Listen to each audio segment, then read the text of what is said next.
Bonjour, je m'appelle Nicolas, j'ai un peu plus de 50 ans. Je suis issu d'une famille catholique pratiquante, mais quand je dis pratiquant, c'est plutôt uniquement pratiquant le dimanche. En tout cas, je n'avais pas de vie de foi, je ne priais pas à la maison, voilà, on n'avait pas de vie de prière. Jusqu'à ce que je rencontre Séverine, mon épouse, maintenant, que j'ai connue il y a 26 ans. Et un contraste de deux mondes, puisque Séverine était catholique pratiquante et avait une vraie vie de foi, puisqu'elle avait même hésité à un moment donné de s'orienter vers le monastère et donc une vie de foi personnelle. On s'est mariés. Pendant les 10 premières années de notre vie de famille, ça a été très dur pour Séverine parce que j'avais qu'un seul mot à la bouche, c'était non. C'est que dès qu'elle me proposait quelque chose, c'était non. Ce qui fait que Séverine, effectivement, essayait par tous les moyens de me faire des choses catholiques, à la messe. Et j'étais plutôt récalcitrant et toujours avec ce non à la bouche. Je crois que je l'avais fait beaucoup souffrir. Je l'ai fait pleurer, je m'en suis pas rendu compte. Et puis, 10 ans ont passé et des amis nous ont proposé d'aller faire une retraite voilà, dans un lieu de pèlerinage. Et curieusement, alors que je n'étais pas du tout attiré par ça, j'ai dit oui. Et je suis arrivé dans cet endroit avec plein de monde, des grandes tentes, des gens voilà, qui avaient des attitudes que je ne connaissais pas. Et curieusement, ce qui m'a touché à ce moment-là, alors que j'aurais pu être heurté, voire j'aurais pu partir en vitesse, ce qui m'a touché, c'est que j'étais libre pendant ces journées. Vous savez, dans une retraite, c'est très chronologique avec des choses à faire. Curieusement, j'étais libre. Première bonne nouvelle. Deuxième bonne nouvelle, je ne voyais que des gens souriants. Qui m'accueillaient, qui étaient à mon service, c'était formidable. Donc, et puis donc un matin, ma femme part écouter une conférence et puis je lui dis ta conférence, moi je vais me balader. Et j'étais sur un endroit avec un grand espace boisé. Et qu'est-ce que je vois? Je vois une ribambelle de prêtres en train de confesser. Alors la confession pour moi, ça datait d'il y a 20-25 ans. Et je ne sais pas pourquoi là encore, je me suis dit ils y sont, pourquoi pas moi? Je me suis retrouvé devant un prêtre charmant. Je ne savais pas quoi lui dire. Donc je pense que je lui ai expliqué un peu mon histoire. Et la seule chose qu'il m'a dite, ou en tout cas que j'ai retenue, c'est « Le Seigneur vous a attendu ». Le Seigneur m'a attendu. Ça a vraiment été un électrochoc. Je ne sais pas du tout ce que je lui ai dit avant.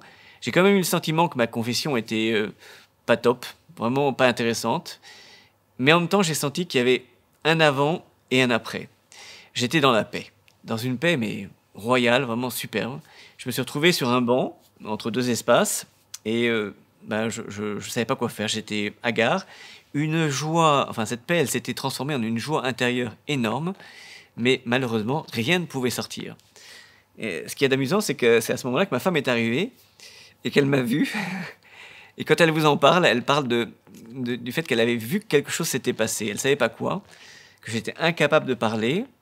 La seule chose que je sais et qui s'est passé, c'est que je n'arrêtais pas de pleurer parce que j'étais incapable de retranscrire en parole ce qui s'était passé là, qui était enfermé dans une cage, un cœur de pierre, où sans doute le Seigneur avait commencé à faire une belle fêlure, ça c'est clair. J'arrive quand même à parler, on part se balader, et curieusement, dans un endroit où il y avait beaucoup de monde, c'était au mois d'août, plus de 5000 personnes qui étaient dans ce pèlerinage, je retrouve le prêtre qui m'avait confessé, et qui arrive vers moi et qui me dit « Ah, Nicolas », il avait retenu mon prénom, « j'ai un texte pour vous, donc donnez-moi votre numéro de téléphone ».